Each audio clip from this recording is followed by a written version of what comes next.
Hindi ko pananako talagang kailangan. Maabutan ka lang namin. Babalatan ka namin ng buhay.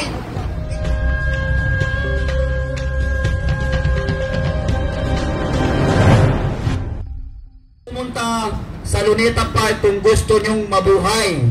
Pero kung gusto nyong mamatay, pumunta kayo doon sa Luneta Park sa September 21. Kasi merong announcement na doon daw ay merong kinuha, pero hindi ko i-mention kung saan lugar yung kinuha. Na merong...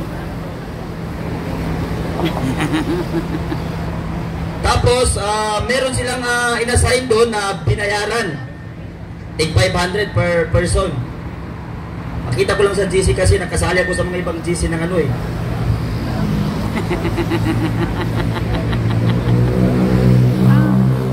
Patay ka ngayon.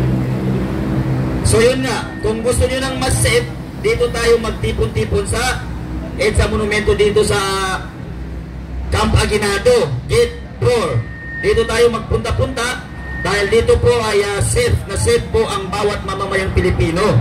Okay, so dito po ang pinaka-safe na place na tayong mga Pilipino ay magtipon-tipon.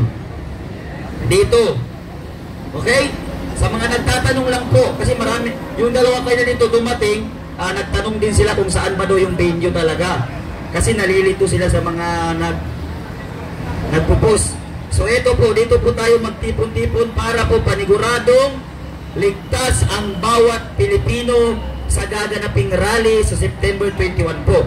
Huwag na po kayong sumama dahil kung ang pinaglalaban naman po natin ay korupsyon. Bakit pa po kailangan natin magkawatak-watak?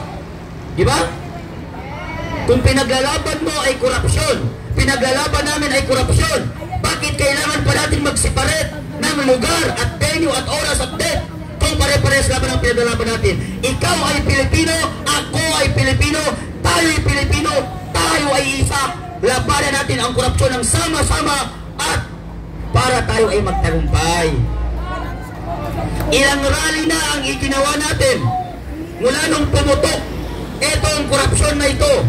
Ilang grupo na ang nagrally, pero meron ba sa kanila ang nanalo? Wala, dahil watak-watak ang sambayan ng Pilipino. Pero pag tayong mga Pilipino ay mayroong pagkisa at tayo magsama-sama, mas mapapadali nating solusyonan, aksyonan ang nangyayaring korupsyon sa ating bansa. Yun lamang po mga kaibigan, sa mga kapwa ko kabataan, estudyante na nagnanais makisama at magkilahok sa rallying ito sa September 21, paniguraduhin po natin ang masasamahan nating grupo ay yung may disiplina, hindi yung nag-aasik ng lagim upang labanan ang pulisan. Tayo ay magkakaisa tayo sa labang ito mga kababayan. Paniguraduhin po natin, dito na po tayo magtipon-tipon sa September 21, dito po mismo sa Camp Aguinaldo, dito sa EDSA Monumento, sapagkat nandito ang mga kapulisan at mga kasundaluhan para tayo iprotektahan at panatilihin ang kagandahan ng ating sitwasyon dito sa Camp Aguinaldo. Thank you very much. Okay, maraming pag-usapan natin ang problema ng ating bansa. Magsama-sama po tayo upang harapin ang tunay na problema ng ating mahal na bansa. Sa ating mga kasamahan, nais po namin kayong imbitahan na tayo ay magsama-sama upang ipakita ninyo Ma'am Tiara, ang shoutout mga suporta 21 lang kami labas dito Davao. Ayan. sa ating inang bayan. Sana po tayo po ay magsama-sama. Anong mang kulay mo, anong politikong dala mo, isang tabi mo po muna. At ngayon, harapin po muna natin ang pinakamalaking problema ng ating bansa. Yan po ay ang problema sa korupsyon.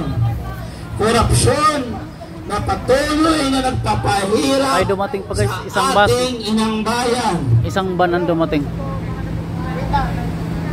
At korupsyon na nagpapahirap sa mamayang Pilipino.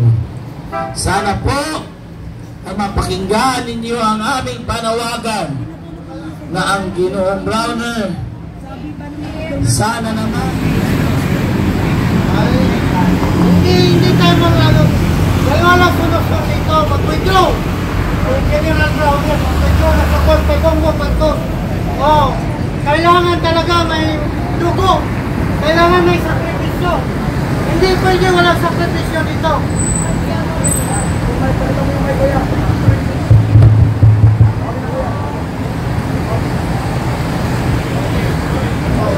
Kasi damdamin nga to. Diba sabi nyo ilabas ang damdamin ng tao? Ito na ang damdamin ng tao. Hindi tayo pwede dito mag-sensor. Ang galit ng tao, huwag niyong pigilan. Dalawa ng solusyon para mawalis ang korupsyon. Hindi ito pwede makuha sa dasal. Wala na talaga. Kahit sa panahon ng araw, kahit si Kristo, kahit ang Panginoon, pumatay ng milyon katao para mawala ng kasalanan. Nasa Biblia yan. Hindi makuha sa dasal to. Kailangan dito talaga may dadanak talaga. May magsakripisyo. Hindi pwedeng kung gusto mo mawala ang korupsyon, kailangan may sakripisyo talaga.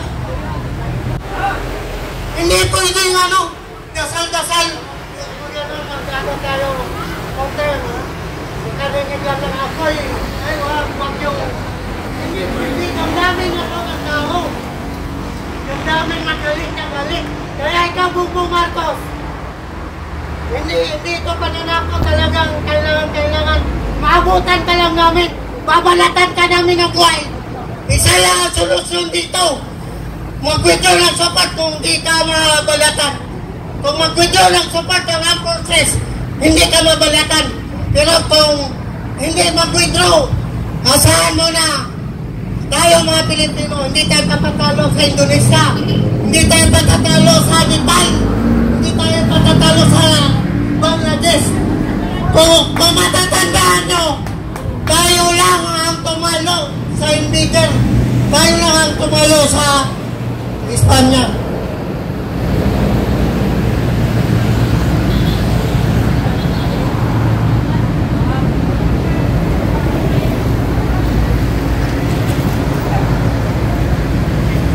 Basta ilabas ko lang damdamin ko dito. Kahit papatayin nyo ako dito, ilalabas kong damdamin ko dito. Akala ko ba ilabas natin damdamin dito? Ilabas natin damdamin natin. Sobra ng korupsyon, trilyon. Kinabukasan na ng sunod na henerasyon to. Ang ninakaw nila, hindi lang kinabukasan natin, pati kinabukasan ng mga ako natin sa mga sunod pang ako. Talagang ganun, hindi ito masulusunan sa dasal. Wala. Dito. Basta ito lang ang masasabi ko. Mabuhay tayong lahat. Mabuhay ang Pilipinas.